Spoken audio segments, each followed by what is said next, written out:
Hi, friends, and welcome back to the podcast. Today, I sat down with Grace Tabib, lawyer, advocate, and co founder of DuPay, and we had the kind of conversation that reminds you why your lived experience is truly your greatest qualification. Grace spent years championing women leaders across the globe, became a full time mom in a way that she never expected, and then at 42 launched a company that has now recovered over $1 million in unpaid invoices for freelancers, creators, and small business owners. In this conversation, we unpacked so many things like the power of starting something at 42 and how she finally learned to trust herself after years of helping everyone else chase their dreams. We also got into building a business with her husband and why women in their 40s are entirely a different kind of force. You will love this one if you have ever wondered whether it's too late to start or if you are sitting in the messy middle wondering what your next chapter could actually look like. I truly loved this conversation. You're going to get so many things out of it. So let's get into it. Hi, Grace. Welcome. I am so glad that you're here. And yeah, I'm really excited for this conversation. It's been a long time coming. We talked about having you on the podcast a while ago. So I'm so glad we were able to make it happen. But yeah, I want to start off by passing the mic over to you. So will you share a little bit about who you are, what you do? I am a lawyer by training with a background in advocacy. During law school, I worked at the ACLU. I also had a big firm summer that I chose to turn down, which was crazy in the middle of a recession, but I wanted to go work for a women's NGO as Women's Leadership and Empowerment. I was the Asia program officer there. I did that for 2 years. I planned a big summit for women leaders in Asia, in Delhi. It was for 400 women leaders across the continent. But after that, that really burned me out. So my husband had the opportunity to move to Amsterdam with his consulting firm. So we moved there for 2 years. It was a great experience. I worked for an NGO doing food sustainability, so continued with my advocacy work. But then I had my son there, which, is such a pleasant surprise, completely unexpected. But that really changed my path in life. I really had expected to become, like the CEO of a Fortune 500 company or like the director of a major NGO. But when my son was born and we were in a different country, it sort of turned me into a full-time mom, which I never expected. And like literally, that was probably the biggest surprise of my entire life that I would become Wow. and I did it. And then I moved back to and I continued as a full-time mom for about 7 years. My daughter was born. Again, just like such a crazy path for me. And I enjoyed it, but there was always sort of that, back of my mind, like what else? What's my alternative path? Like what was my sliding door? Did I choose the wrong door?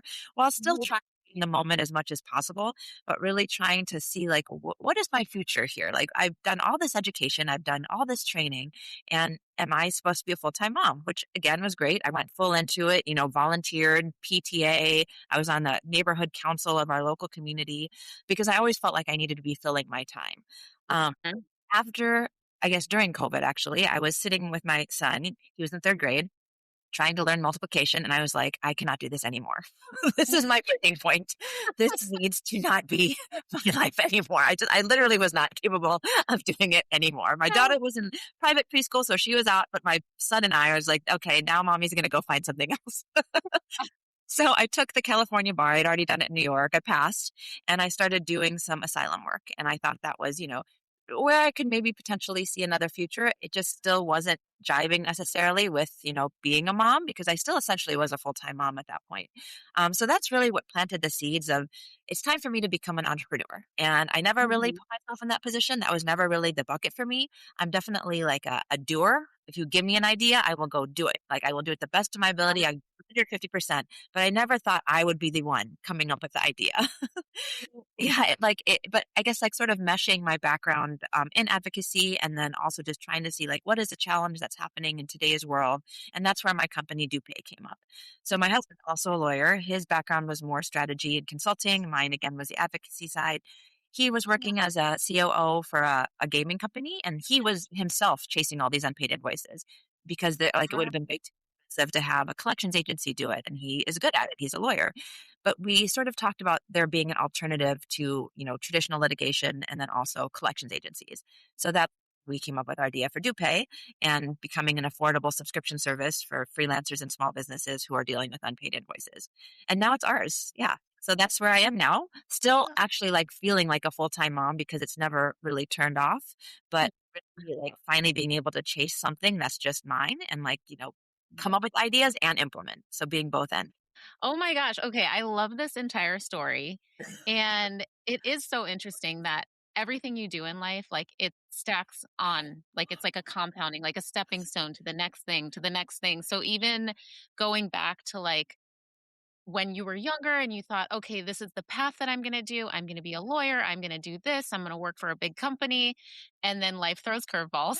Yes, all the time when you least expect it. You least expect it. But yeah, and then COVID, of course. I feel like COVID just totally rocked everyone's world. I still cannot believe that we lived through that year. It doesn't It even feel real anymore. It wasn't that long ago. Like it's 2026. This was like 5 years, 4 years ago. We were still dealing I with know. it. It just feels like the world has moved on, but you Yeah, never know what's like still there. it's so wild. Right. And it's interesting because, like, that's when you had your breaking point. It was Mhm. like this awakening of like, "Wait, I cannot do this anymore." Um, Same thing happened to me in a different way, but same, that's the year where I was like, "What am I doing?" Right. Yes. I mean, to force Uh, people to do that because other things quieted down. So I wasn't running around like going to every PTA meeting and being the room mom and like going to these neighborhood council meetings. I was just at home. And that's when you actually have it puts you in that uncomfortable spot of like, Mm. now what's next? Like now that everything's quieted down, you are trying to survive. I mean, it was COVID and I was trying not to get sick, but it gave you so many quiet hours. And I think that's why it was like a big turning point for a lot of people. I agree. I would never wish a global pandemic on anyone, but it did slow down life to where I feel like it did reveal a lot of things, and there were so many silver linings. Like, for me, the difference, like, with yours was you I think it's so interesting because it's like the people who were at home, they wanted to go out I and do wanted to leave. something. And vice versa, Right. like, for me, I was in corporate and I was, like, going Yeah. into the office every day, and I really just wanted to be at home with my kids. So, like, when COVID happened, I was like, "I am gonna just soak up every minute," because I never got to see my kids that much. So I think particularly for women, it made us rethink our life paths. I think men were just sort of, and I know this is just going to be a gross generalization, but men were trying to survive. We were trying to look past, like, what is the next step out of this? This cannot be the end game. Like, there has to be something that Right. comes out of this. And I just do think I did meet so many women who either changed, like, completely became something different or like reevaluated the place that they were in. And it was just, I think for women in particular, it was like, okay, like, it was just like a punch in the gut of like something is happening to this world. What is our place in it now? So that is where I think the silver lining was, at least for me and a lot of other women I've spoken to.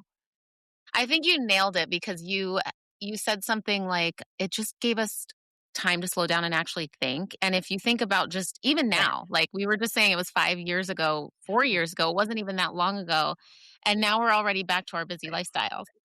So, we've never like, Yes, as exactly. humans in this world, we just don't have the time to just sit and, like, reflect and think, and, like, there's literally nothing to do. Now I feel like being an entrepreneur, all I am is doing is running and going and going and going. And I am forcing myself times to think now and like time to slow down because it's been too much. Like I think I'm sort of at that point where there's so much momentum behind it and I'm afraid to slow down. But it's Right. now I'm again at another reflection point where it's like, okay, but I'm doing this. This should be on my own schedule. We're bootstrapping. I'm not trying to prove anything to anybody, right? I'm doing this for myself. And now that means for me to take to go back again a little bit and think, okay, now I do actually need to prioritize my family and find the small joys. So on Monday, for instance, like we had nothing to do after school. Like, well, not that we didn't have anything, but it was 6 o'clock. There's no practices, there were no activities. I wasn't going to a networking event. So we just like made pizzas at home and brought them to the beach. And my kids the Oh, next day were like, that was so nice. Like I thought they would be like no. fighting me on it. Like, oh, I just want to stay home and watch TV. But they were so excited. We played football. And again, it was like, then I went the other direction. I was like, now I need to find time for these kids again. So it's like constantly like thinking about like not going too far in either extreme. On the other exactly. And entrepreneurship is sort of like that, I think, because usually as Yes. entrepreneurs, we love what we do. And so it's like this thing that you Mhm. love working on and a lot of women like myself like quit my job to start a business so I could have more time with my kids. And then it Right. all of a sudden as an entrepreneur, you're working 24 hours a day and it's like Right. there has to be some work life balance there. But Yeah, it's just a good reminder to have like a solid reflection check-in time. So you had a very interesting life traveling to all of these really amazing places, doing a lot of things that were making an impact. And then you had children, changed your perspective, and you Mhm. decided, okay, I want to go out and start my own business. It's so interesting that it sort of came like because of these other steps in your life and your career. Like obviously it's a legal service or helping with that. So, um, when did you decide, like, when you were sitting there with your son and you were like, "I can't do this anymore." Did you guys already have this idea of like, "Okay, this is a problem. I'm spending so," like, your husband was spending so much time chasing down these people for payments, or did this come up like, "I need to figure out what to do. Let me think of some ideas?" No, this came out much later actually. So my first step was we were still living in West LA and I was like, I'm gonna take the bar now. It's like quiet time, like I'm not doing all these different activities. I need 3 months to study. I graduated law school 12 years prior. So it was really like rehashing all these things that had very much left my mind because the bar is not the same as practicing. It's like very much into constitutional law and property law and things that aren't applicable to daily life, but you have to memorize it in order to survive and to pass. So I did that. And after that is when my friend sort of came to me with, oh, I have this opportunity to do some pro bono asylum work. Are you interested? Then I also had an opportunity from my friend. I took over her position at UCLA Law Admissions for a little bit. I was like, oh, maybe this is what I want to do. This is actually what a lot of women lawyers are trying to do when they're trying to like leave corporate life and go into something more, I guess, sustainable. But at UCLA Law, I was interviewing these really interesting people who had all these amazing aspirations. But I was like, oh, wait, I already did this. I already went to law school. Um, Maybe I should yeah. also be the one who's taking advantage of my aspirations. So it was great to be there and to be able to sort of shepherd this new class of lawyers in. But on the other hand, I was like, but I want to do something. And that was the same thing when I was working at the women's NGO. I was working with these amazing women leaders all over the world, helping them to be amazing women leaders. But at some point, it's Mhm. like, well, I'm also somebody who's capable of being an amazing woman leader. And it's all these Right. little things, again, like building on top of each other that had to prove to myself that I could be one of those people. Like I loved helping people. I love getting people where they should be going. Like I love being a mentor to, I'm a mentor to a lot of people because I want to help people.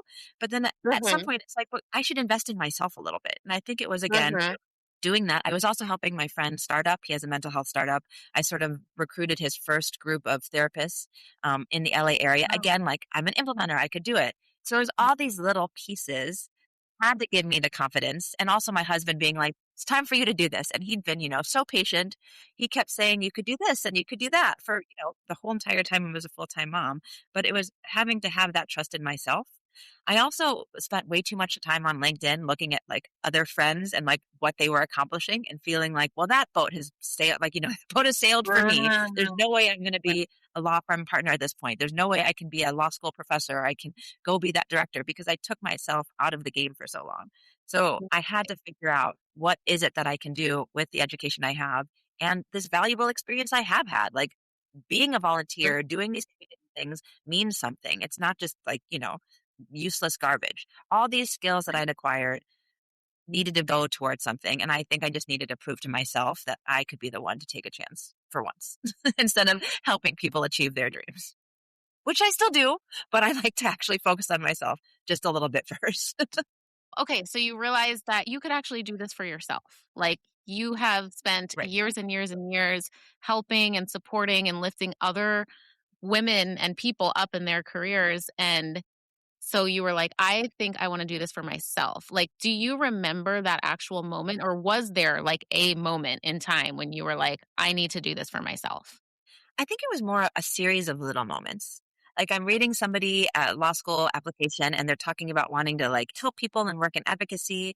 And I'm so inspired by it. But then I'm thinking, wait, I wrote this application 15 years ago for my own, future. So I think it was just like, I mean, I think maybe I have suffered from imposter syndrome. I always feel like I have to be Mhm. 150% prepared. Rather than like 100% prepared. And I think that's Yeah. actually been a hindrance. And at this point, as an entrepreneur, I can be like, I have to sometimes be 30% prepared and presenting something. And that's been a very difficult position for me. It's a little uncomfortable, something that I'm definitely not used to. But being an entrepreneur has forced me into these situations, and I'm fine with it now. And also, I think it's just a matter of getting older. Like I'm 45. I have gotten Mhm. to the point where it's like, okay, this is me. This is what I'm going to do. People aren't really paying attention to me. Most people are just like worried about themselves. So just going to put myself out there and see what happens. And that's made life a lot easier in some ways. Like not worrying necessarily about other people or thinking that I have to take everybody's opinion. It's nice to be able to Absolutely. think like, I trust myself. Everybody can have their own opinion. That doesn't mean I have to take it. Yes, absolutely. And it is like that self-trust where it stacks, right? So like the moments where you were like, okay, like I can't be 150% prepared. Right. You were 50% prepared. You did it. You survived. It went well. Like you're like, okay, the next time I can do that. The next time I Right. can do that. And now it builds this self-trust, this self-confidence to where you're like, okay, no, I can do it this way. It does Right. done is better than perfect is like my motto. Right. Yes. It's better to just do it. And like, you're never really ready. You just have to do it. Right. You just have to do it. Right. Yeah. So okay, so then tell me about like where you and your husband were at and how DuPay came into the picture.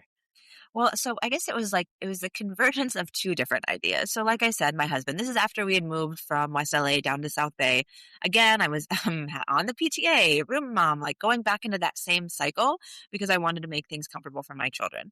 And after, I mean, they were just getting older. My son was going into fifth grade, my daughter was going into first grade. And that's really when I was like, I cannot see a life where I am just doing this again for other people.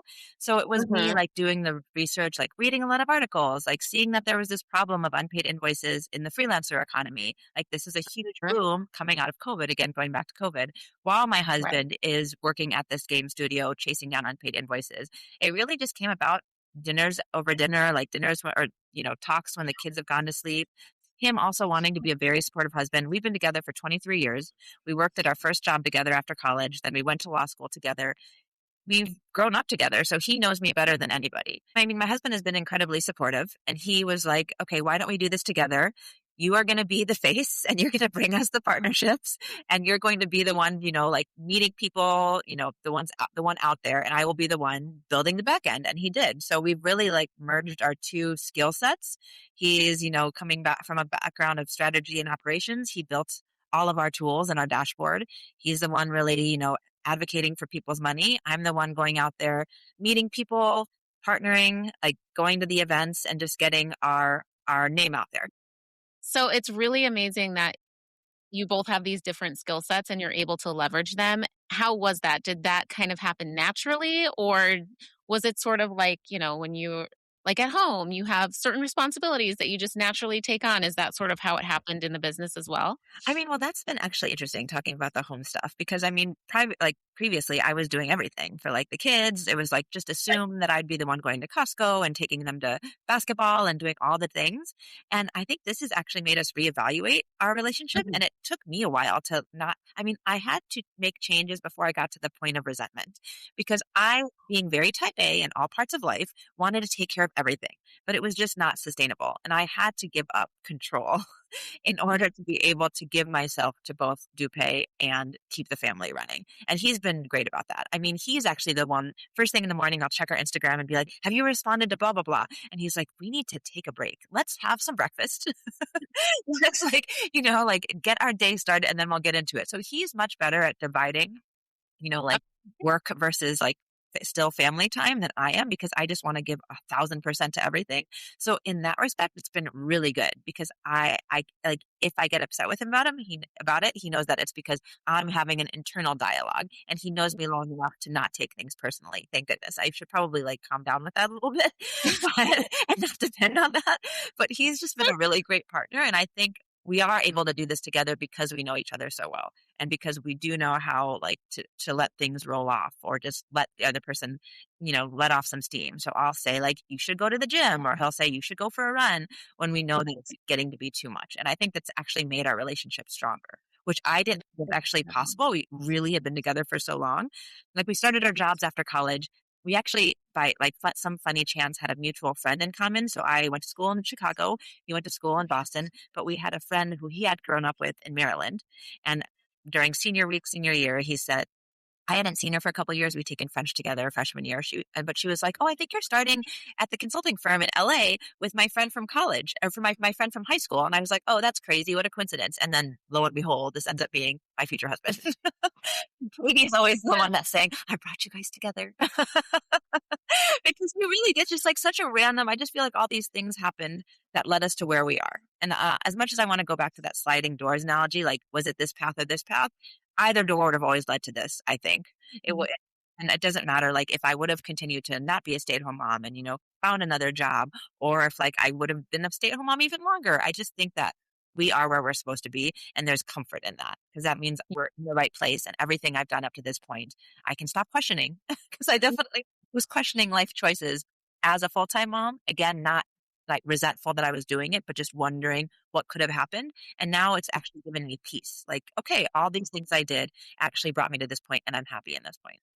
Yes. Oh, that's such a beautiful, beautiful perspective to have. I'm Like, trying. incredible. And such a cool story. Wow. I love that. Okay, so I want to know more about DuPay. So you mentioned that your model is advocacy based Mhm. and accessible by design. Like, Right. what were you trying to essentially do different than the legal system that you came up in? Right. Well, we again, like I was just like what you said, we were trying to make it accessible and affordable while also effective for the masses. We want everybody to be able to afford their income. So the article that I had read that really sort of sparked this was this freelance writer. She had all these invoices for $200 or less. I guess as I'm not, that familiar with being a freelance writer, but I guess that could be a norm maybe if you're submitting an article, you have smaller invoices. And she's just said she had no recourse if she wasn't getting paid on these invoices. And it made her feel powerless. And that word really strikes me because I don't feel like anybody should ever feel like they're powerless. I don't think anybody should Right. feel like their time is less valuable than somebody else's. But of course, on a $200 invoice, you're not going to go to small claims. You're not going to have a collections agency Right. want to take it on. You're not going to pay $1,000 for a lawyer for a $200 invoice. So I was just thinking, like, there should be a way for this woman to be able to protect her income as well and to be able to have that service that takes care of her so she can do her work feeling safe that it's actually going to get paid. So it was that plus my husband spending all of his time chasing down unpaid invoices for work that had already been complete. And it just made us think that there should be a service available for freelancers and creators and small businesses to be able to protect their income. And as we sort of launched, we just started on socials, primarily on X because people like to complain on X. And it was interesting that it was UGC creators who came to us first. I did not know what a UGC creator was. I had no idea what that was. I was barely on social media. I'm like older than that. I didn't grow up with that. So it was just like something that was brand new to me. But we realized that in the creator economy in particular, that's where a lot of people are dealing with unpaid invoices because it's this new economy. Systems aren't really in place. And a lot of people are dealing with invoices that are not necessarily those $100,000 invoices, but smaller invoices, Right. but a lot of them. So we were sort of, Hmm. flexible and we ended up more in that economy, which has been a very interesting change for me to Yeah. learn about what that whole economy means. It's something brand new to me. But again, like our service is available to anybody in a B2B transaction. And our goal, again, is advocacy and helping people get paid while using our legal background. But I do always have to have that line. We're not your lawyers, but we are using legal background. And that's why you're able to have this service available to you. Right, you're coming at it with that lens, Right. which is all of the years of experience you've had, and that's incredible. That's so valuable. Um, so you serve your clients could be any kind of provider that has an invoice. Right, a B2B transaction. So it could be any Okay. creator, freelancer, small business. We work with a lot of creative agencies because, again, they're dealing with a lot of unpaid Mhm. invoices. We actually just, I haven't announced this publicly, but I guess I can do it now, is we just reached out $1 million recovered for all of our subscribers. Thank you, which we're very excited about. And Wow! those were invoices ranging from $47 to $120,000. Oh my So it's just effective at every level. It's just about having that third party advocate for you and to show that you've escalated it and there's some kind of power behind and protection behind your invoice. So that's been just really great for us to see how many people we've been able to help um, get the money that they really felt like that they weren't going to, and that has been like such a mental struggle and like an emotional struggle because when people don't get paid for work that they've completed, it's really draining. It's like it is so frustrating and it makes me feel badly that somebody's questioning their value because somebody else isn't paying them. So we're really keen to that also, just to have that backup. Wow, that is so cool. And yeah, like just coming from the entrepreneur lens, like for my business, it's mentally draining, it's Right. emotionally draining, it's time taxing Yes. because you're like going after it. Right. There's so many things that, and just taking that off your plate is huge. Right. You're not like consuming your mental bandwidth with and emotional bandwidth with Right. all of that. That's And huge. and we really And want then, like, by being affordable, we don't want people to have to question whether something is worth chasing, because sometimes people will talk themselves out of it, like, "Oh, it's only $2,000. That's fine. Like, I'll move on from that." But to us, like, every invoice is worth chasing, and we don't want people to have to question their worth. It's like, "Yes, I did the work." That's why even that $47 invoice made me so happy, because it was a single mom who just had this $47 invoice from one video she'd completed. Like, to the brand, it was a throwaway, but to her, it right. was a week's worth of groceries. That is important for people, and we want to be able to protect that, and that's really where my whole background comes into play. That's been my goal, to help, like, in all the different forms of advocacy I've done, this is just a culmination of that. And 85% of our clients are women and women-owned businesses, which, Wow. I don't know what led to that. I do know women, like, are dealing with unpaid invoices more. I also think that women are able to outsource more and not question our Right. service, because sometimes men are Mhm. like, "Well, what can you do that I'm not doing?" I'm like, "Well, then I'm doing it." Like, it's a clear answer. Then you are not doing Yeah. it. I am doing it. But they want to sort of poke holes in it, and women are like, "Oh my gosh, you're gonna free this up for me? Please. Thank you." Like, so I mean, that has just been like a reaction, I guess, but I'm just very happy that we're helping a lot of women. That's incredible. And yeah, like you were mentioning the $47 invoice as Mhm. an example. Those add It up. does Like, suck, yes, it could yes. be one invoice, but if you have like a service or a low ticket offer that you're selling or creating, it's Right. like those add up. Oh, That 100%. Yes. I can't believe like that reached $1 million that you've saved people, that you've recovered. That's incredible. Um, so okay, I want to go back to you know, we talked about this earlier in the recording, but what does a boundary look like for you? Because I have a lot of like my audience here on the podcast are female founders. A Yeah, lot of them are moms. yeah. And so, what does that look like for you in practice for a founder and a mother who could very easily be working all of the Right. time? And this goes back to like actually kind of what your service is doing. Like you're giving back people time in their day. Right, and I need to take some time for myself. I My husband and I have talked about is, so I don't want this to sound foofy, but I'm gonna talk about it. So I like to see a medium once a year on my birthday.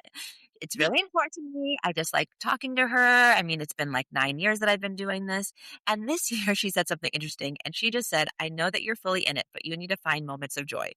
And that really stuck with me. She was like, "I know that it's an uncomfortable sprint right now and you work so hard." And this might have been her just talking to me as a friend and seeing that I was a little stressed out. But she said, "Please always at the back of your mind, look for those moments of joy and make those moments of joy." And she specifically even gave me the advice, like, one day every weekend, like, just make that family time, like a solid block Mhm. of 3 hours for family time, like whatever your kids are doing, whatever your husband's doing, make that about the three of you or the four of you. Mhm. And I really have been doing that for the last month and a half. And it's great. Like, and that's what I was talking about, that impromptu beach picnic. I was like, okay, there's time for a moment of joy. Like, of course, there was 1,000 other things that I needed to be doing, but they were just so happy, and I was so happy just to relax. So my husband and I will look at each other if it's getting a little bit like too stressful, and we're just like moment of joy. Yeah. And that's been like a really good boundary for us. And we have for the last couple weekends just like found 3 hours, whether it's to like play a game or like go to the beach or go out to the pool or just go out to a meal. And it's been really nice to be able to do that. So like this weekend, like my son and I, my daughter's birthday party. So my son and I are going to he's going to go surfing. I'm going to have a nice little walk with my friend. And then we're just going to hang out for 2 hours, my son and I at the beach, because we just love being at the beach. Like, we're going to bring a book. He's 13. I have to grasp this time with him as much as I can. But he was like, "Yeah, I'd love to." And I think it's really nice that the whole family is now, understanding this moment of joy strategy that we have, and we're implementing it. So I think that's a I, boundary for me. And I also just need to put my phone down. Like, I am now not picking yeah. up my phone until after, like, I get my daughter to school. It's after 8 o'clock. It doesn't have to be the first thing I see. Nothing important is going to happen between 6:30 and 8 o'clock. Like, really. So I have been trying to force myself to do that too, so that my eyes don't start glazing. And then also forcing myself to go on these walks, because we live in a beautiful place. It is nice outside. I can't stare at my computer for like 10 hours in a row. I need to go take a walk. So I'm doing this for my own mental health.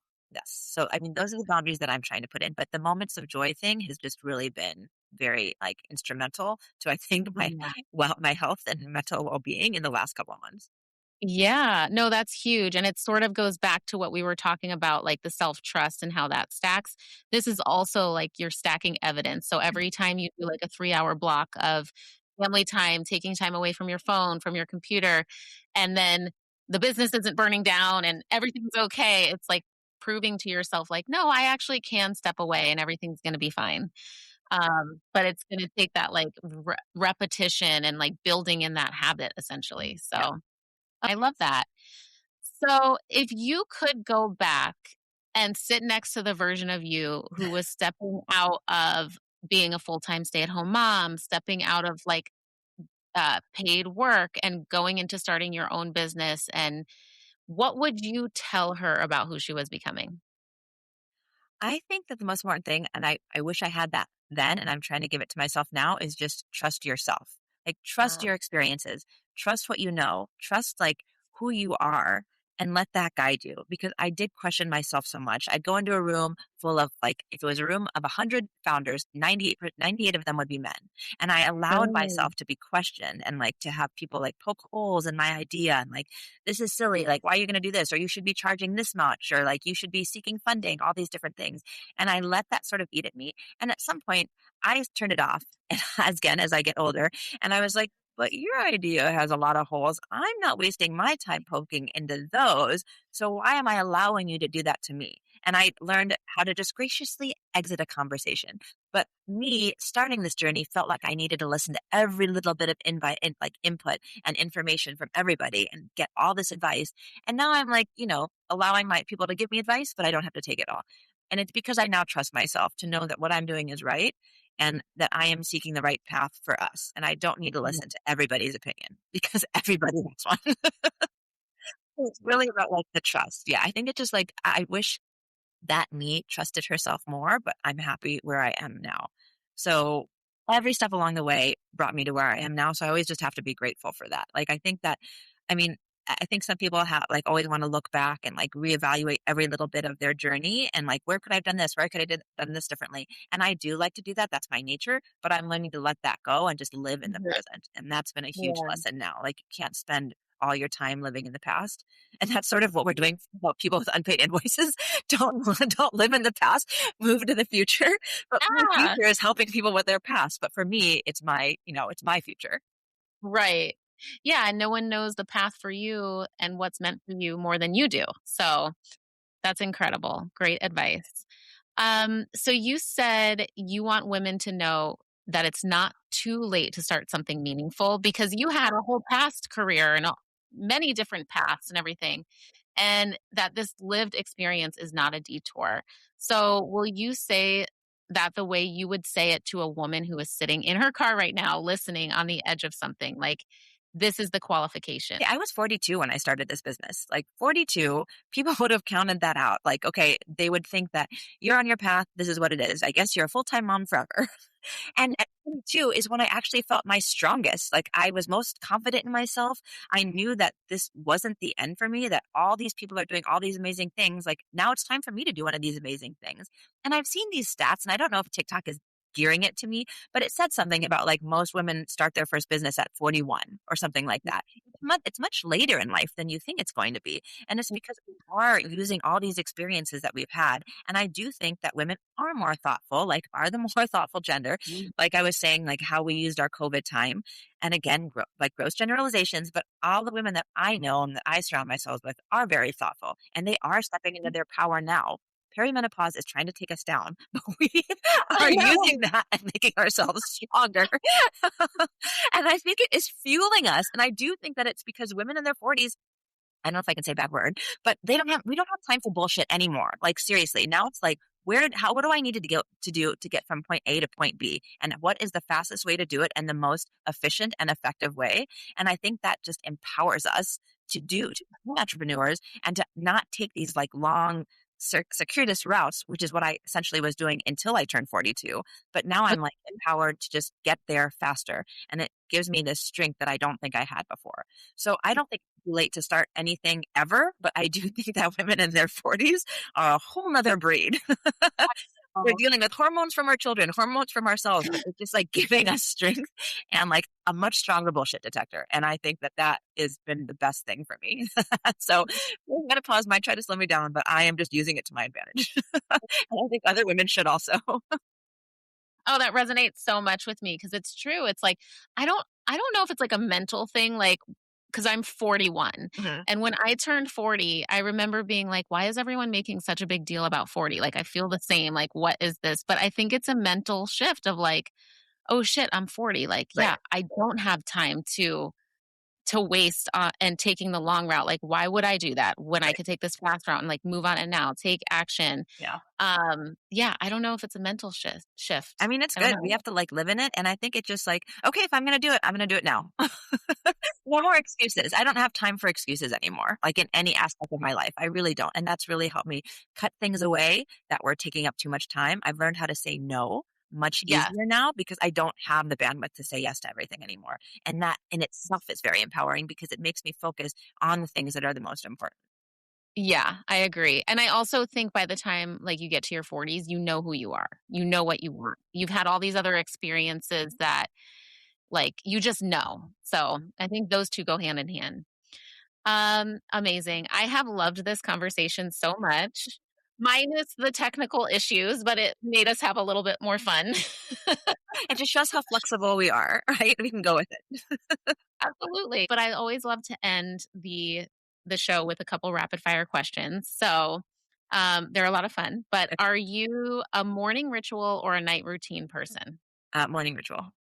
Okay, Mhm. same. Ugh, I'm such a morning person. Yes, I need to. And do you have a favorite like song that you like to listen to, like when you go on your walks to take breaks, or is it just you like silence? What is it that you like when you're going on your walks? I like ABBA.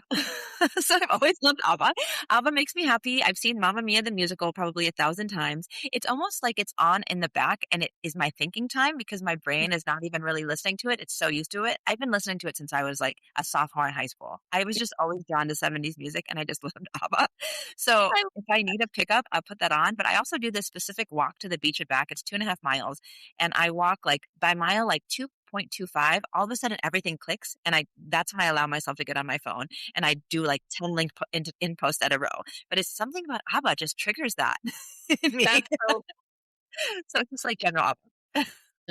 yeah, I love it. Yes. Okay, and then the last thing that I ask every guest, but what is something you're working on right now that is lighting you up from the inside out? Let me think.